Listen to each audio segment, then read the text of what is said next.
Fala, seus lindões, Chrysler aqui, e no vídeo de hoje a gente vai falar do 8º episódio da primeira temporada de Watchmen, que também é o penúltimo episódio e cada vez mais tem deixado a gente curioso para o que vai acontecer no final. Então, olha, não precisa perder nada sobre as novidades dos filmes e das séries, se inscreve no canal e clica no sininho para receber notificação para quando tiver um vídeo novo, que eu sempre trago as novidades em primeira mão. Inclusive, não esqueça de deixar o like, porque assim o YouTube entende que esse vídeo é bastante relevante e entrega para mais pessoas, tá certo? Aqui tem playlist de explicado, teoria, análise e muito mais. E como vocês sabem, eu tô fazendo a cobertura de Watchmen semanalmente aqui no canal.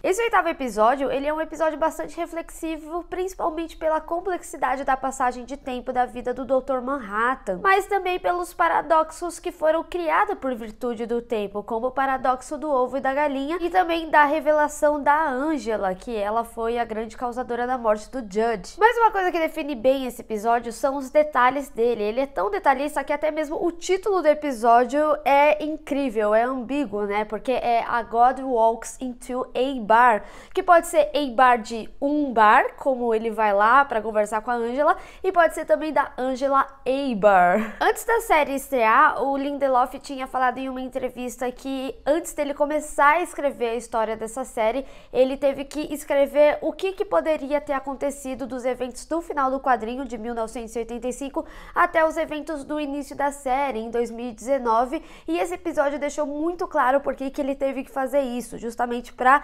preencher algumas lacunas e a gente entender desde o ataque alienígena em Nova York e as consequências disso, como por exemplo a chuva de Lula. Mas a genialidade desse episódio tá principalmente na narrativa dele, porque da mesma forma que o Dr. Manhattan explica pra gente como que é a relação dele com o tempo e como que ele vive, como que vivem as emoções dele, ele tá vivendo tudo ao mesmo tempo, a narrativa também brinca com essa passagem de tempo, porque a gente já sabe o presente da história, mas a gente tá sendo situado no passado, que é algo que a Angela já sabe, e a gente sabe um pouquinho também do futuro que vai acontecer, já que desde o início do episódio ele vem falando pra gente que uma tragédia vai acontecer. Mesmo que eles tenham conseguido, né, matar todos da 7ª Cavalaria, a gente já sabia qual que seria o fim ali. E ainda sobre a narrativa desse episódio, é muito interessante como ele coloca a gente na posição da Angela, em que a gente tá descobrindo sobre a história dela, sobre os eventos do que vai acontecer antes do momento dela viver esses momentos. E também é interessante como ela se nega a acreditar que aquele é o Dr. Manhattan, que foi algo,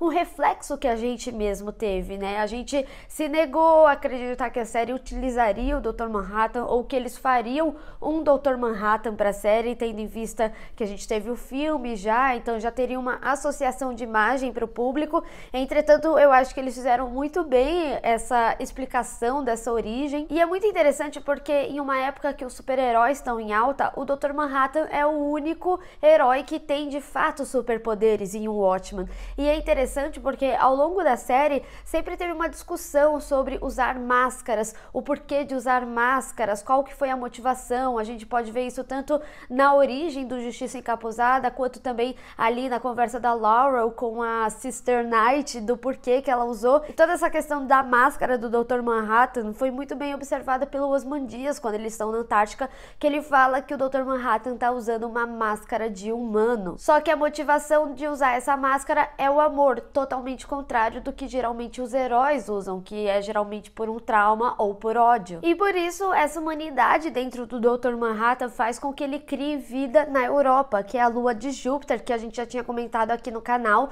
que possivelmente quando o Osman Dias pediu ajuda era essa lua, né, Europa, e essas pessoas que ele criou, elas seriam mais preocupadas com os outros do que com si mesmas. Foi a forma dele criar lá o paraíso.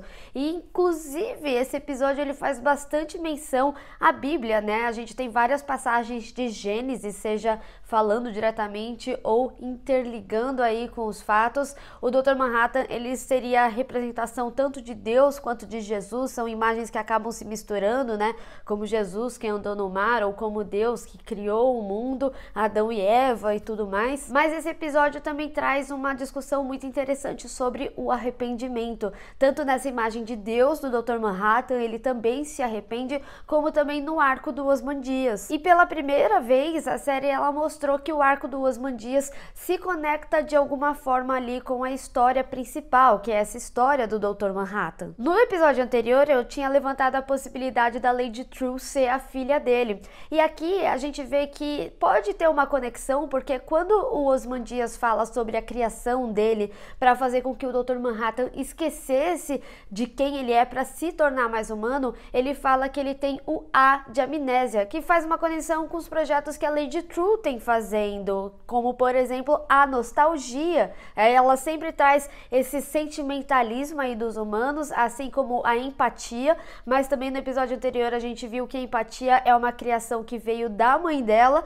então é bem capaz da nostalgia ter sido algo criado a partir de uma criação do pai dela, como a amnésia. Mas sobre esse arco de arrependimento do Ozymandias, ele já tinha contado isso pra gente, que ele estava arrependido de ir para o paraíso. E nesse episódio a gente viu de fato que era o paraíso, mas que na realidade era o paraíso criado pelo Dr. Manhattan. E é interessante esse paralelo, né, sobre a nossa felicidade, sobre o nosso arrependimento. E quando eles se encontram lá na Antártica, o Ozymandias estava cheio de problema, falando que as pessoas não reconheciam o que ele fez para trazer a paz. A gente vê que ele mantinha ali as chuvas de Lula para justamente manter essa paz, mas ao mesmo tempo ele também fala sobre a bomba, que mesmo assim as pessoas ainda estavam criando bombas nucleares, que elas não estavam ouvindo ele. E é quando o Dr. Manhattan fala do paraíso, sobre as pessoas serem gratas, sobre as pessoas estarem lá prontas para bajular alguém. Mas é interessante quando você não tem um ponto crítico, um desafio, quando você é um criador, e por isso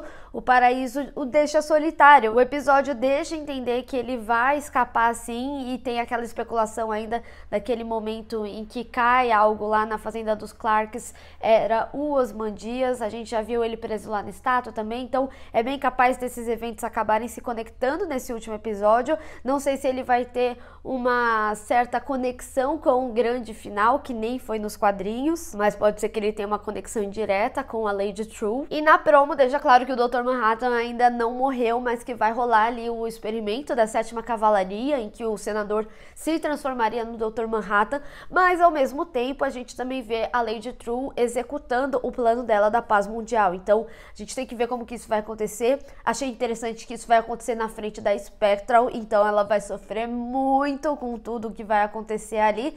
Então tô bastante curiosa, vai ser um episódio grandioso, mas deixa você aí nos comentários o que você espera para o próximo episódio e o que você achou desse. Vamos discutir.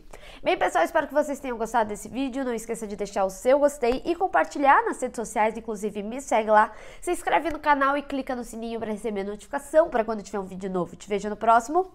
Tchau!